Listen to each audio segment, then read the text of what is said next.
That's not basically what we're alleging. It's exactly what we're alleging. From the entire time this started and from this hearing, and I've been thinking a lot about how to address and deal with some of these issues, because a lot of what you deal with in contempt is wonky. And a lot of what we've dealt with back and forth in these hearings is really, really inside baseball.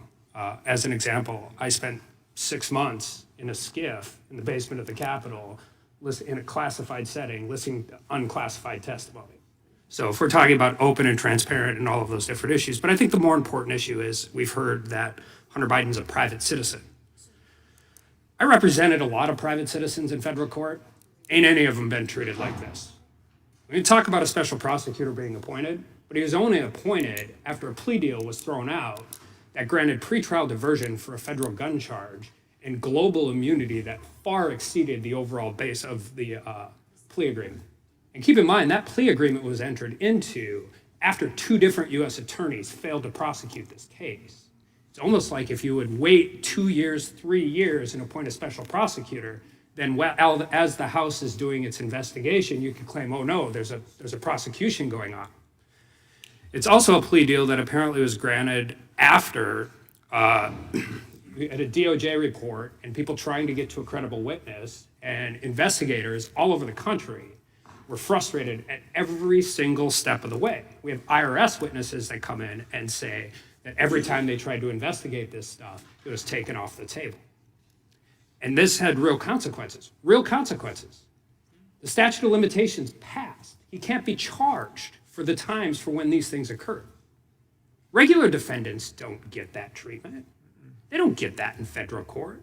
I can tell you from spending a decade defending clients in federal court, there's never been a federal prosecutor anywhere in the country that is just like, I'm really worried about your 5-year addiction. Here's your deferred prosecution. There's never been an investigator that says, you know what, we should just tamp down on this and not do anything, because if we wait long enough, if we just wait long enough, the statute of limitations will toll. So we keep talking about all of these different things, and we go through all of these different things. But I think kind of the best one to all of this is, you know what a regular citizen has never had happen in a federal case? They've never had a presidential transition team interfere with an FBI investigation. Mm-hmm. I've never had a client to have that happen. They've never had the Secret Service and a purely political committee set up solely for the purpose of helping a newly elected president transition into the role of the president interfere with the FBI's investigation or the IRS's investigation with his son. And you know what else you don't get to do when you get a subpoena? You just don't. You don't get to say, I will do it under my terms, or no terms at all. You don't get to say, I'm not going to sit under oath and deal with the prosecutor or deal with the congressional committee how they want to do it. We've talked a lot about whether he can do that or he can't do that or we should do that or we shouldn't do that. We don't have to. The United States Congress can issue a subpoena.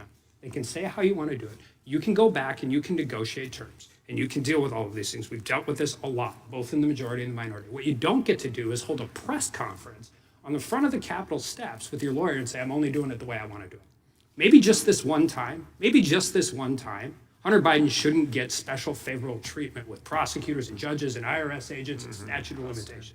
Maybe just this one time, he shouldn't be a spoiled little rich kid with a really important dad who actually is 50 years old, and he should comply with the subpoena, or at least in good faith negotiate how to comply with the subpoena, instead of holding press conferences and having the Secret Service sweep an oversight room so he can come in and do a political stunt.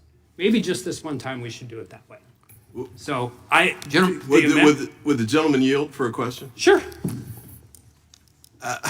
Okay, none of that goes to the amendment, but just for the sake of the discussion, well, if you want to hear those things, I mean, if you brought him in and he testified, you could hear all of that, right? Today, I suppose. He just asked to have it in public, and the poor little rich kid piece. I mean, let's be clear. A poor little rich kid with a public defender would have taken the fifth, right? Well, I'm saying as a public defender defending people, they don't get to tell the authorities how they're going to testify, when they're going to testify, what conditions they're going to do. And if they do, they negotiate it in good faith. They don't stage political stunts. They don't have, I've never had a client be able to use the Secret Service to sweep a room before I could come in and do a political stunt. But that's neither here nor there. So I yield back.